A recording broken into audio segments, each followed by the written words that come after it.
in multi-wavelength observation, ranging from radio to X-ray and so on. Not only in like astrophysics, she is also very vocal about gender equality in science, and she's very particular about it. And today she is going to talk about physics as well as gender equality in science. So I'll hand over to Professor Shastri. Thank you very much. It's a real pleasure to be here. Yours is a new university, but you clearly have a lot of very enthusiastic students, and I always love to talk to students. So it's a shortish presentation, but I hope there will be time for some questions and interactions on anything that I say. So shall I share my presentation?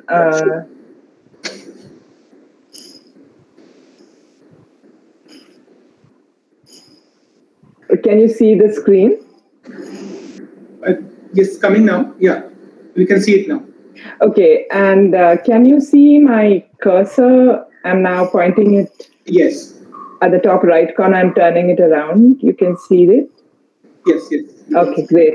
And I'll move slides now. So if you don't see my next slide, please tell me. Yeah, so let me start about astrophysics and black holes and the social processes within physics. So astrophysicists study the cosmos using the electromagnetic spectrum, the whole of it, and using neutrinos from the cosmos, and using ripples in the fabric of space-time, which we call gravitational waves. And as you know, the atmosphere is not transparent to the whole electromagnetic spectrum, except to just visible light and radio light. And so telescopes have to be placed accordingly. So telescopes that view the sky in X-rays and in the infrared are typically in satellites that orbit the Earth. And here are images of a range of such telescopes, including the Venus telescope, a visible light telescope, the Hubble, the Giant Meter Wave Radio Telescope, and so on.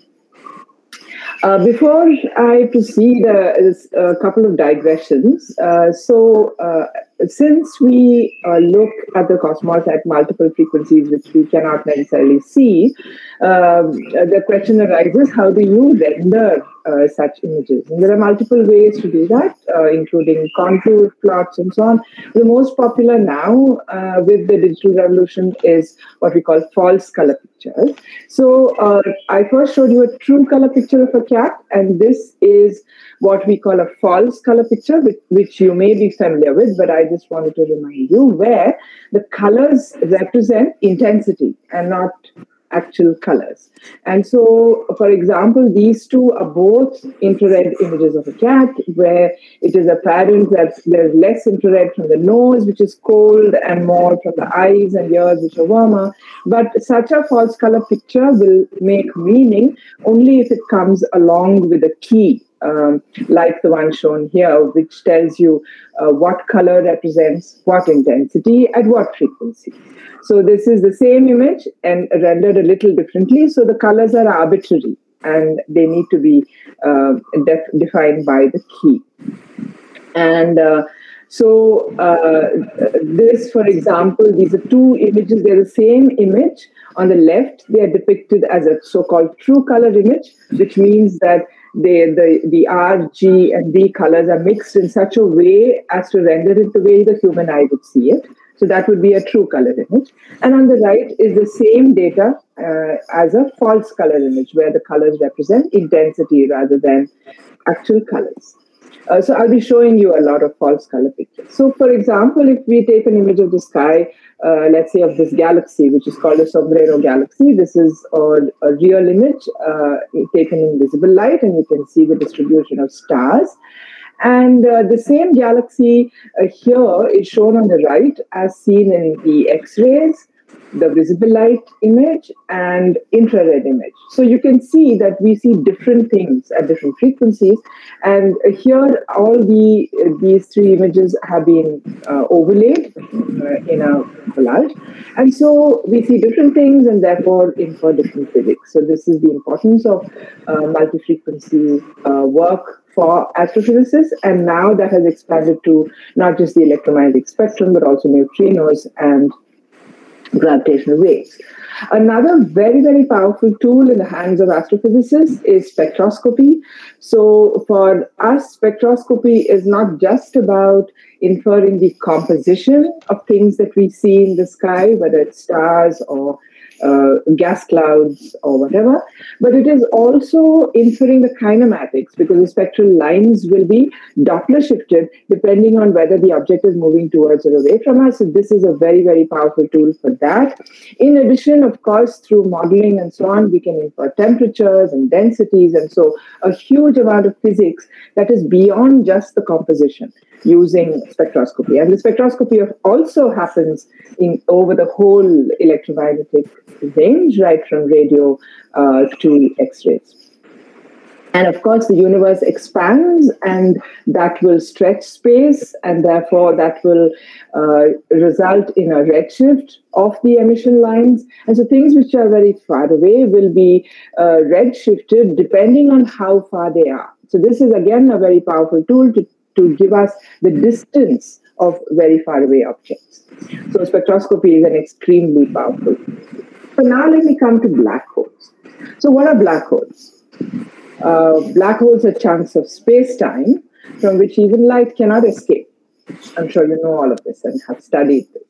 Now, you may know that the idea of the black hole, of a concept such as the black hole, is a very, very old one. So if you take the formula for the escape velocity, where M and V and G and R are as shown, we all know that there is an escape velocity for an object which depends on its mass, and for the Earth it's roughly 11 kilometers a second, and for the Moon it's roughly 2 kilometers a second. And if one were to squeeze all of the Earth's mass into a smaller size, we know that the escape velocity will increase. And therefore, suppose we imagine an object where the escape velocity is so high, that is, we squeeze the object so much so that the escape velocity becomes the velocity of light, then we get a relationship between the size of the object and the mass. And such an object will not even allow light to escape from it. In other words, it will be a black hole. So it turns out that if you're looking at the Earth, then it needs to be squeezed, all the mass of the Earth needs to be squeezed to a marble size in order to make it a black hole. And this idea was imagined, for example, by John Mitchell in 1783, by Pierre-Simon Laplace in 1796. But they realized that squeezing things like the Earth into such a size leads to unimaginable densities. And so they realized that such objects had to be cosmic, very, very big stars, which you would squeeze such that the escape velocity is the velocity of light. But then such stars would be dark stars, and so it would be extremely hard to find them. Now, let's fast forward to 1915, when Einstein proposed his general relativity theory. This was a very different and new way of looking at gravity, as you all know. And it says that all masses will curve space-time. So regardless of what the mass is, your mass, my computer's mass, your desk's mass, all masses will curve space-time. And so John Wheeler put it very nicely that the general theory of relativity says the mass tells space-time how to curve, and space-time in turn tells mass how to move. So the motion of objects, let's say test particles, around mass will be driven by the curvature of the space-time around that mass. And why do we not notice this in everyday life? Because the amount of curvature that, say, my mass causes, or your desk's mass, or your university's mass causes is very, very tiny, and it's immeasurable, at least by current instruments. Now, very, very soon after Einstein proposed this theory, Karl Schwarzschild derived a solution to Einstein's equations. And surprisingly, that solution was identical to the size-mass relationship that one would derive if you set the escape velocity of an object to equal the speed of light in Newtonian physics. Did that mean that what Schwarzschild had derived was a black hole? So the curvature of space-time that gravitational theory requires will result in the bending of light. You probably know this because light travels around the shortest distance between 2 points, and that shortest distance will be curved if there is a mass in the vicinity. And so this was a prediction, in fact, of Einstein's theory, and it was beautifully verified by Eddington in the famous experiment around the total solar eclipse of 1919. And so this was a very strong affirmation of the general theory of relativity. And today, of course, we know it's part of our everyday life because our GPSs wouldn't work if we did not take into account Einstein's theory of relativity. This slide should have come earlier. So this was just to tell you that astrophysicists use the mass of the sun as a unit of mass, obviously, because the masses are so high, so kg would be a very awkward unit. And we call that the solar mass, and the the unit of luminosity also to be the luminosity of the sun, because otherwise, things like watts would be too small a unit for astrophysicists to use. So that was a digression which I should have told you about earlier. Anyway, to get back to my flow, so despite the perihelion Mercury precession that was measured, which was again substantiating Einstein's predictions, and despite Eddington confirming the bending of light, there was still a lot of skepticism about Karl Schwarzschild's solution to the Einstein's field equation. And so this was sort of seen as a mathematical construct and not real. Later, Chandrasekhar came up with his limit on the mass of a star, which was required in order to hold up the star against gravitational collapse once the star's fuel is exhausted. And this we know as the Chandrasekhar limit. And he did say that anything with masses higher than that, one is left with speculating on possibilities as to what would happen. And then in 1939, Oppenheimer and the atomic bomb fame, Oppenheimer and Schneider investigated this collapse in detail, and they arrived with the same formula, the relationship between mass and size that Karl Schwarzschild had derived and John Mitchell and Laplace had derived earlier. And they correctly interpreted this size or this sphere as a sphere with radius, which represented an information horizon. And they said that a star which collapses this way will close itself off from any communication with a distant observer, and so whoever is outside of the sphere will only sense the gravitational field. But despite all this, the many questions continued. For example, are these objects really real? Are they just an artifact of the mathematics, and would matter eventually sort of swirl in and come out of this sphere? Could there could any deviation from symmetry prevent such a collapse into this singularity, or could quantum physical effects prevent collapse? The reason why people had all this skepticism is, as you know very well, it represented a singularity, which means the curvature is infinite, and people don't like singularities, right? So this is why there was a lot of skepticism about Karl Schwarzschild's solution. But meanwhile, what happened in the early 60s was this. So a very strange object was discovered in the sky. It was called 3C273, and here is an image of that piece of sky. And you can see many pinpoints of light, and most of them are stars. And this also looks like one of those pinpoints of light, so no different from a star in a sense.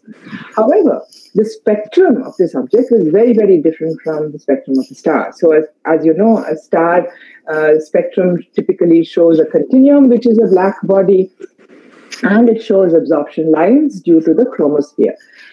However, this star showed emission lines. So here is the spectrum of the star. It showed very, very strong emission lines and emission lines that could not be recognized.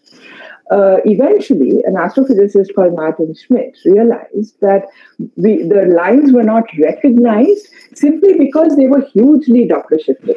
So they were Doppler shifted by about 16%.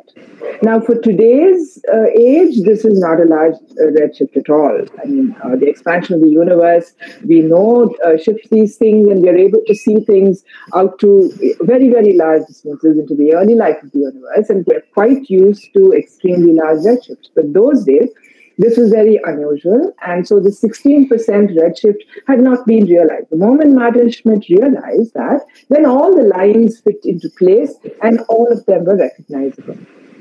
But the fact that it had such a large redshift meant that since we could still see it as a pinpoint of light, as bright as other stars, it meant that this had to be an extremely luminous object. A huge amount of power, so much power that was equal to the light from all the stars of a galaxy put together, whether it's our Milky Way or the Andromeda galaxy or anything. So it couldn't be explained by stars. It couldn't be explained by a cluster of stars. It couldn't even be explained by a cluster of exploding stars. See, so it was a real conundrum. And this poem by George Gamow expresses just that, how I wonder what you are. Now, there was another thing about this, which was extremely puzzling, and that is that this light had to come from a very, very small volume. Now, how did people know that? They knew that because they were looking at how this light changed over time, and they found variations in the light which were of the order of several days. Now, there is a very simple argument that is all the time used in astrophysics. We call it light travel time argument, and it goes something like this. So here, on the x-axis is time progressing rightwards, and suppose you have this object represented by the gray circle, and just imagine that it instantaneously brightens at some point. And that is represented by this yellow disk. Now, when it instantaneously brightens, we on Earth, using this telescope, will observe it. And since we are so far away, obviously, the photons from the front of this object will reach us first. And the photons from the back of the object will reach us last. And in between photons will reach us in between. So even if the object brightens instantaneously, we will not see an instantaneous brightness. We will see a gradual increase. And over what time scale will we see that increase? Over the time that light requires to travel this distance, right? So you can flip this argument around and say that if an object changed over a few days, then its size cannot be bigger than the distance light travels in a few days. So this is a light travel time argument, and it tells us about the size of the light source. And so it was realized that this object, 3C273, was not only very far and therefore unexplainably luminous, it was also unexplainably luminous from a very, very small volume. So therefore, one really needed the kind of objects that Oppenheimer had talked about, where near the horizon, where the gravitational curvature is enormous, one can harness that energy to produce radiation that is very, very powerful, coming from a very, very compact volume. So there was this compulsion to acknowledge that there were these objects, but the questions had not gone away. Whether they are real, are they an artifact, are they anything more than a mathematical construct? Could quantum physical effects prevent collapse? But Roger Penrose came along in 1965 and had the answer. So he used extremely rigorous topological methods, very, very innovative topological methods, and using his training in geometry and his geometric intuition, he inferred that this collapse into a singularity was, in fact, inevitable. It would happen even without any of the assumptions of symmetry. So why was this? So this became now a very acceptable idea. Why was it acceptable? Primarily because even though there was a singularity, even though there was this place where the curvature was infinite, it was shielded by this sphere, which was the sphere of no return, which was the information horizon. And so when we studied the physics of these objects, we only had to worry about what happened outside. The singularity was still a problem, and but at least it was not affecting the physics that was outside the information horizon. So what Penrose showed was that once you cross the information horizon, it's a point of no return. So all paths lead to the future. So all paths lead to the end of time, so to speak, which is at the center of the black hole, but we need not worry too much about it. We can study these objects, and they could be real up to the sphere of no return. So meanwhile, of course, the real objects, many of them began to be observed. So on top here is shown an optical image of a piece of sky. That's a true color image, where you see this central galaxy, and all this light is due to the stars in the galaxy. And you see that from the center, there are these jets of plasma. It turns out they are plasma, which is spurted out into intergalactic space, and they emit in the radio. So this is a false color picture in radio, superposed on a true color picture in visible light. And we can only explain such a phenomenon using a very, very massive black hole in the center of this galaxy. This is another example of the same thing. So how do these things happen? So this here is the it's an image from the film Interstellar. You will all remember there was a fictitious black hole there called Gargantua.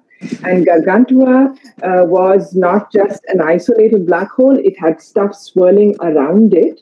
And that stuff gets lit up because it is being accelerated very heavily by the gravitational field of the black hole, and therefore heated, and therefore it shines. And therefore we can see it up to very, very large distances. And why does it have this funny spherical shape? That is because if it were an ordinary object and you had mass swirling around it which is shining, you would see a disk of material, and that disk would be hidden by this object. The shining material behind the disk would not be seen. On the other hand, if this is a black hole, the curvature of space-time that it causes is extremely high, and so light from behind will also curve above the black hole and reach us, and curve below the black hole and reach us. And so that's why this black hole acquires this kind of funny shape. But this is an artist's impression. This is from computer simulations from Gargantua. Sorry, not artistic simulation, but this is actually a result of a rigorous computer simulation from the movie Interstellar. And these are real images. So how do we know that these jets of plasma are coming out of this system? We know that because it's actually been observed. So here is an animation created by putting together images taken at different times, and the times are given in the counter at the top right corner. And you can see these components actually emerging and moving outward. On the top is the same object, and the white stripes is showing you the magnetic field actually of that is the magnetic field that is locked into these components of plasma. And at the bottom, you can see the actual motion. So here is a computer simulation which shows how this might happen around a black hole. And you can see that It shows the matter swirling in, and the simulation uses general relativistic magnetohydrodynamics. And because the matter swirling in is heated up to very high temperatures, it becomes plasma. Magnetic fields are generated. Because of the twisting, the magnetic fields also twist. And in the process, they generate these jets of plasma, which are then squirted out. And that was what I showed you earlier. So now, these clearly were created by black holes. However, it was still only circumstantial evidence for black holes. We hadn't actually seen evidence for the black hole in the centers of these galaxies. And what would be the actual evidence? The actual dynamical evidence, as we call it, would be if you could see how stars moved in the center around this thing that we are saying is a giant black hole. And from the movement of the stars, if you can see that the stars are Keplerian, and if you can measure their speeds, then you can measure the mass that is driving those Keplerian orbits. Obviously, the closest to us of such a thing would be this in the center of our own Milky Way. So this is showing you a sky image of the Milky Way. Here is the constellation Sagittarius, which is marked by yellow dashes, and the yellow circle represents the direction of the actual center of the Milky Way. But to study stars in the center of the Milky Way, there are two challenges. One is that to study stars, you need really, really sharp images. The second is that there is a lot of dust which is in our line of sight as we look towards the center of the Milky Way, which is 26,000 light years far away from us. Now, the dust will obscure what is behind it, because dust scatters visible light away from us. So the only way to study the center is to use infrared or radio light. So that is one challenge. And the second challenge, as I said, is we need very, very sharp images. And our atmosphere comes in the way of that. So suppose you have this, that's shown in this animation here. Suppose you have this telescope and a light ray coming. When it comes through the atmosphere, the refractive index variations, which happen all the time in the atmosphere, are going to make this light ray dance around. And therefore, if you look at the image, which is shown on the right here, it's a schematic. The star, instead of making a single image on your sensor, will make these multiple images because it is dancing around, and does it at such a fast speed that if you take any sizable exposure, you will just get a blur, and therefore you lose your sharpness. So what was the way around this? The way around this was, first of all, to study the stars in the infrared. I mean, you can do it in the radio, but stars are very, very faint in the radio. So radio telescopes are not powerful enough to actually image these stars. But infrared emission is more reasonable. And to image them with such short exposure so that you catch them before they actually dance it up. So Andrea Ghez and her team did this with the Keck telescope, which has a 10-meter sized mirror. So because it's a very large mirror, they could collect enough photons in a very short time in order to have very, very short exposures. And therefore, they could catch the image of these stars before the atmosphere makes them dance around.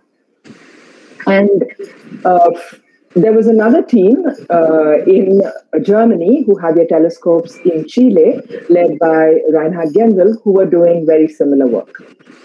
And the Keck telescope, not only does it have a very big mirror, but that this big mirror is actually made up of segments of smaller size, which you can see here.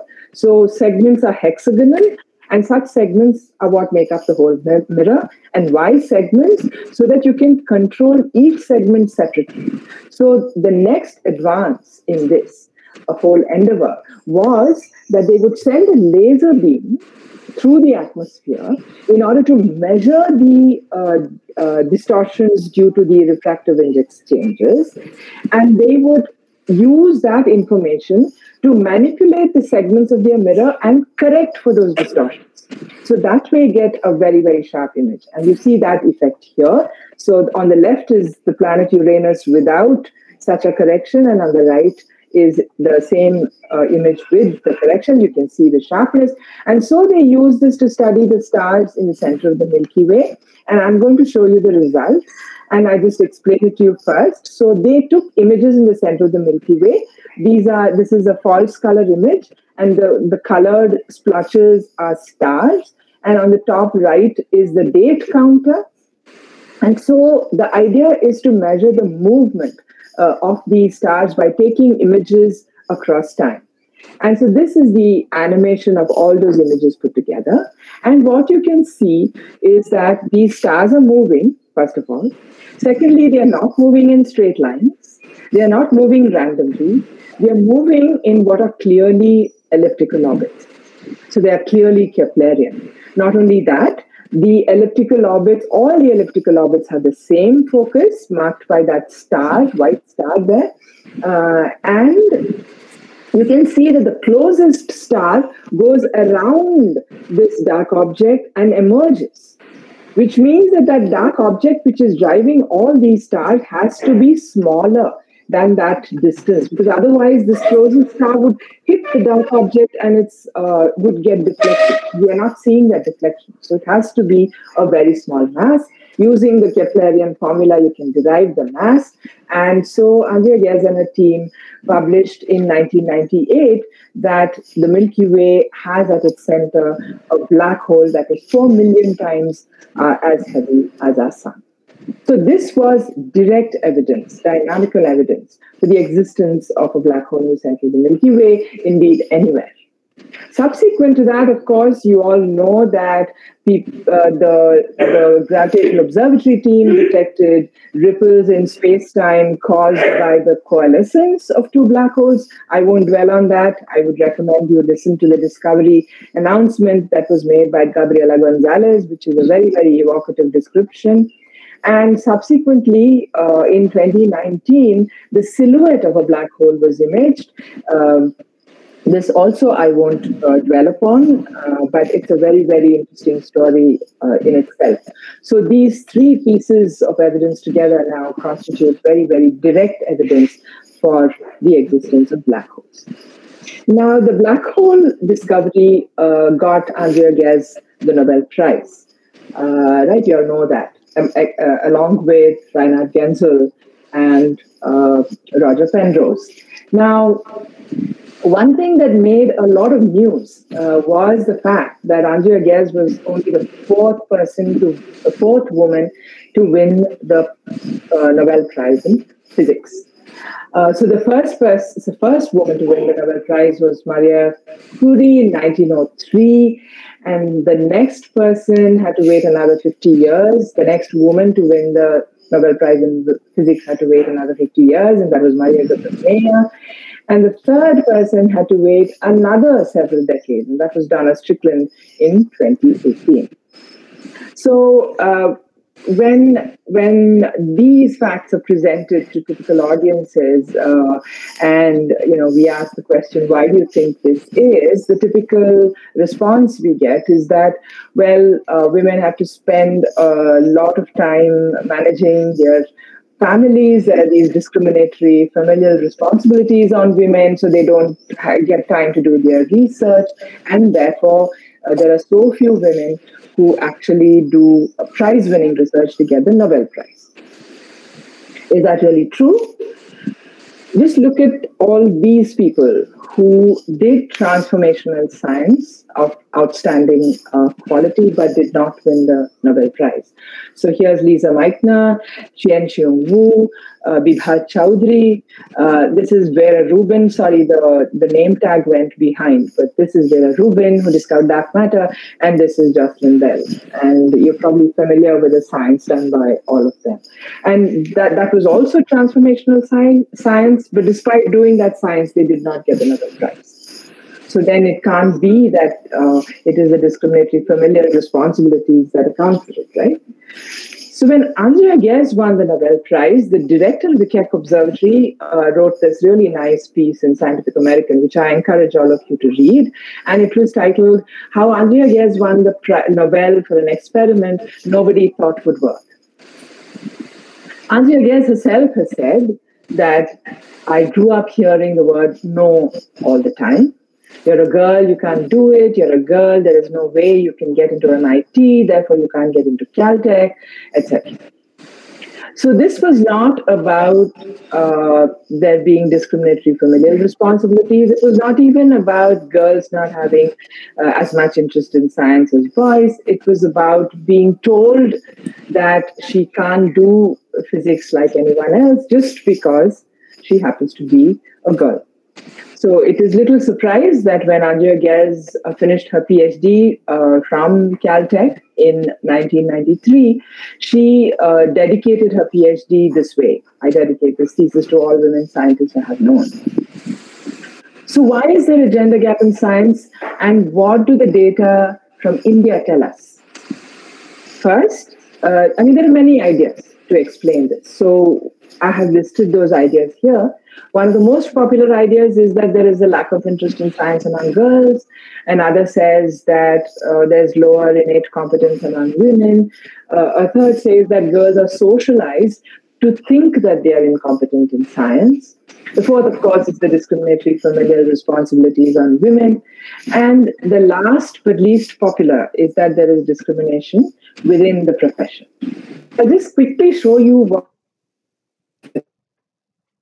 If you consider the first, I'm missing the, right. So if you consider the first idea that the gender gap in science is because there is less science interest among girls, that is not borne out by the evidence. So for example, if you look at the Inspire student fellowships, more than 50% are won by girls, whether it is all of science or whether it is physics. The Indian Academy of Sciences Summer Fellowships is also won by more girls than boys. So it cannot be that there is a lack of interest in science among girls. There was even a survey of schools some time ago in Dehradun, which showed that at least 30% of regular schools, 30% of the girls were interested in science subjects. And that was a minimum. That was not the average. So is it due to systematically lower innate competence among women? First of all, the Department of Science and Technology Inspire faculty fellowships are won by almost 40% women. So that doesn't support this idea. Sorry, my slides have got a little messed up here. Right. So at least 40% are won by women. Furthermore, there are studies by, let me just check one thing.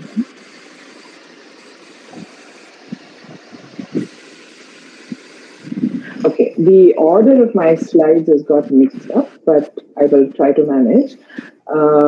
Just 1 second.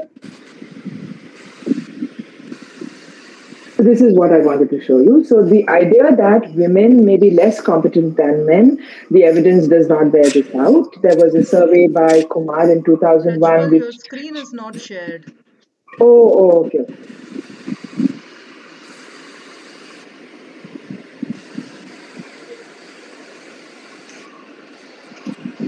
Just 1 second.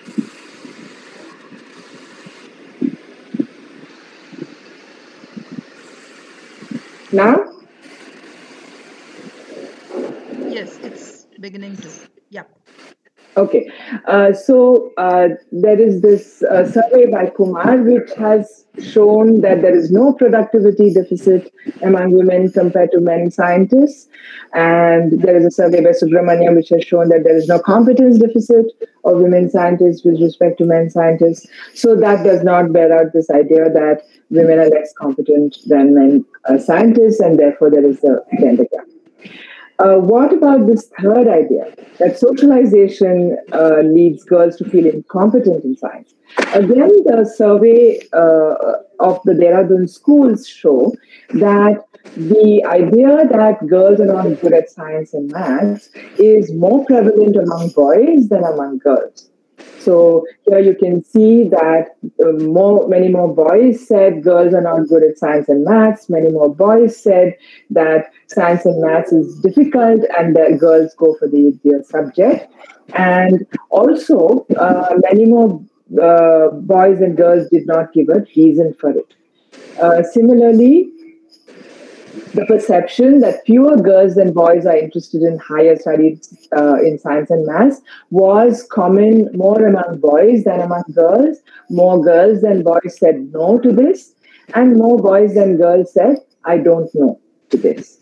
So, so it is not so much that there is discriminatory, that girls are socialized to feel incompetent in science. It's more that boys are socialized to think that girls are bad at science. So that seems to be the problem. What about discriminatory familial responsibility? So there is some evidence that favors this. Okay,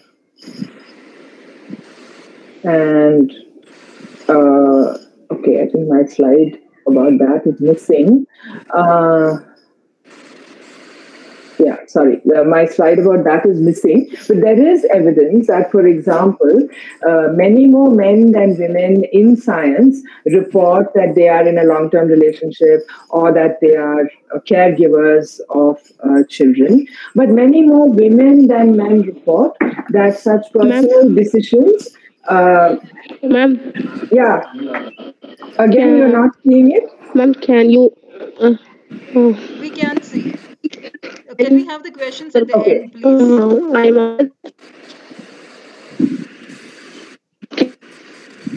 I can come back to the slide if you have a question about a slide, so don't worry. Right, so I was saying that there is some evidence that discriminatory familial responsibility have some effect, but the fact that the gender gap in physics is much worse than the gender gap in biology, for example, shows us that that cannot be the whole story.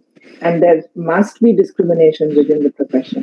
And in fact, the evidence does suggest that, for example, if you look here, 20% of PhDs employed in higher education are women, but when it comes to Academy Fellows or the prestigious Raman Lectures or the Physics Institute governing councils, that number drops to single digits. So then there is only one explanation, that within the profession there are barriers. So we are a flawed meritocracy and we need to fix that. So the important thing is we must stop coming up with interventions which are directed at the women, like have workshops for women to increase their skills, have workshops for women to, there are even workshops to increase their so-called emotional intelligence and all that. All of these are very clearly flawed interventions because they are not driven by the evidence. So we must stop fixing the women. We must instead make our profession an enterprise that is welcoming to all genders, which does not say no to any gender. So that is the essence of it. So in order to address this, there was a conference in 2019 called Pressing for Progress 2019 to address gender inequity issues in physics. And we came up with something called the Hyderabad Charter for Gender Equity in Physics from the Indian Physics Association, which has these two ideas as its fundamental principles, which nobody would argue with. And there are many recommendations from this charter. Some of the faculty from your department have also endorsed this charter. Many institutional leaders have endorsed this charter, which is extremely heartening. And so, I just want to highlight a few recommendations from this charter, which are perhaps particularly relevant to departments such as yours.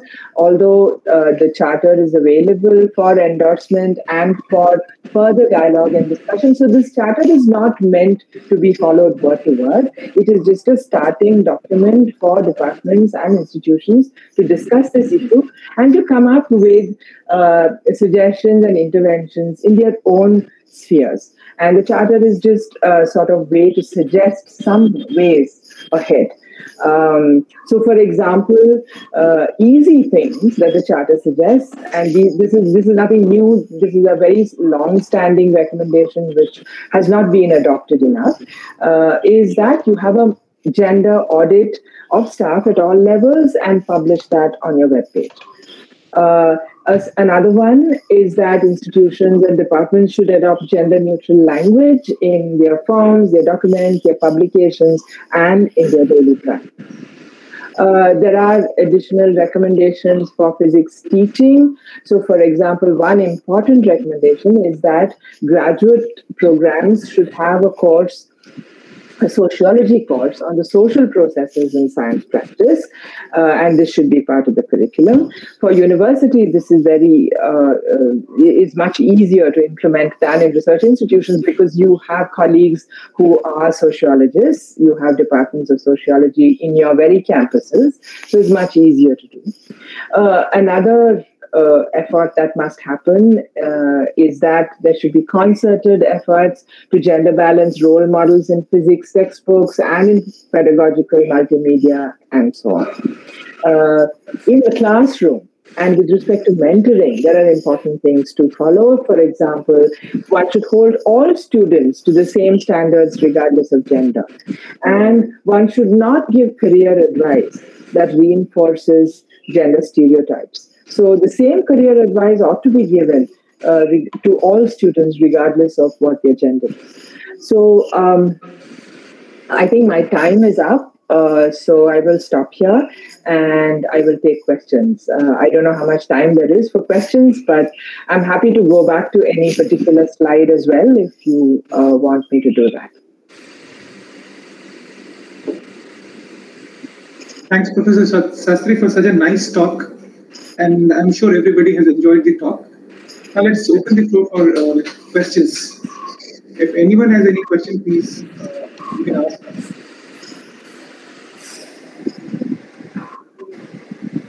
Somebody had a question in the middle. Yeah. Ma'am, can you hear me? Yes. Yes, ma'am. I have a question about the black holes. Yes. Ma'am, there are spinning black holes, right? Yes. So recently, I heard in news that a black hole spinning close to the maximum possible speed was discovered. So does that mean that it can also produce gravitational waves like two coalescing black holes? This spinning black hole on its own will not produce gravitational waves. You need actually two black holes to orbit around each other at least in order to produce the ripples in space-time that are needed, which are what are gravitational waves. Yeah, so a spinning black hole on its own will not. Okay, ma'am. Thank you.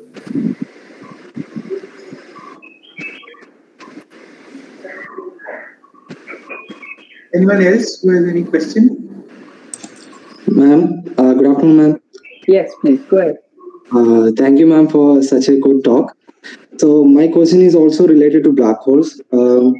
Nothing escapes from a black hole, right? So for an observer outside a black hole, during the creation, does it really happen in a finite amount of time for an observer outside the black hole?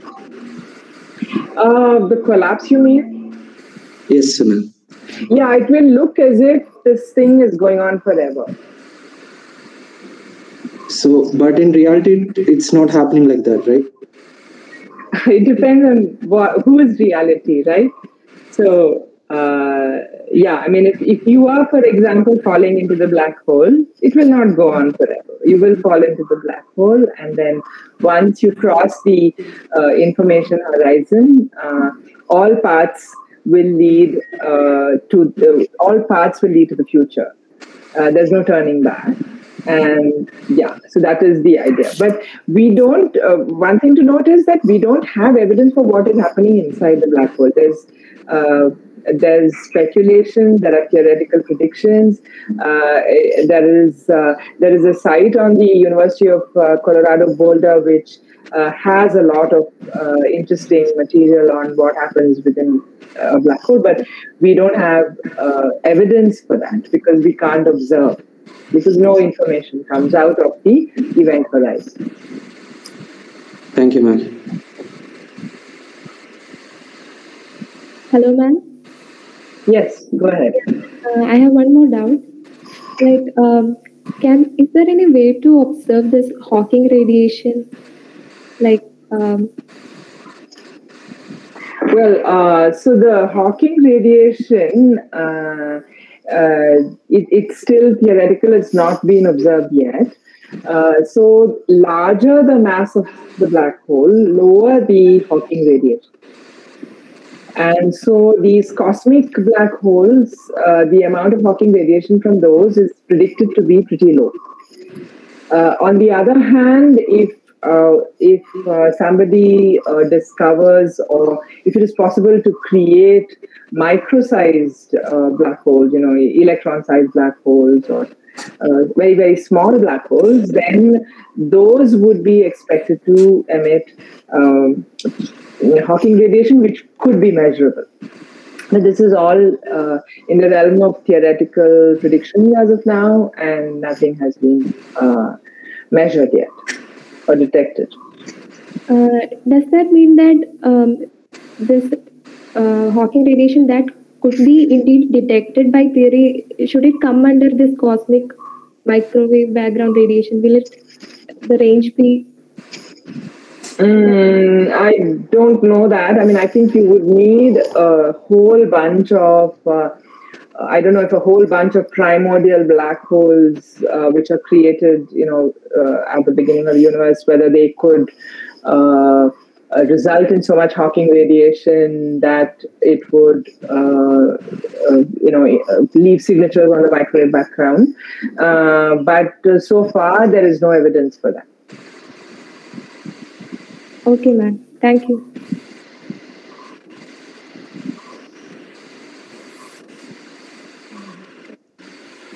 Thank you, sir. Can I request you to please stop sharing your screen? Yeah, sure. I can see you. Yeah, sure. Thanks.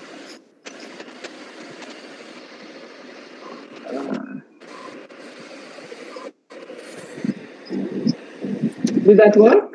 Yes, thank you. Yes, Okay. Thanks a lot. So before Sampurna says something in final words, I would personally like to thank Professor Prajval Shastri for absolutely readily agreeing to give this talk at a very short notice. And this was really a very interesting and good talk. Thank you so much for agreeing to be with our department today and share your thoughts. Welcome. Yeah. Sampurna. So we had one question someone was asking. So can we take a quick question? Soumya is asking something. If not, Soumya, are you there? You were asking something. Okay, I think he's gone. So I'll formally thank you, Professor Shastri, for agreeing to give the talk on such a short notice. And I wish things could come to normalcy very soon so that we can host you here. I love that. Thank you. So, thanks for such a nice talk. You're welcome. It's been my pleasure. Okay, so we will move ahead to the next event.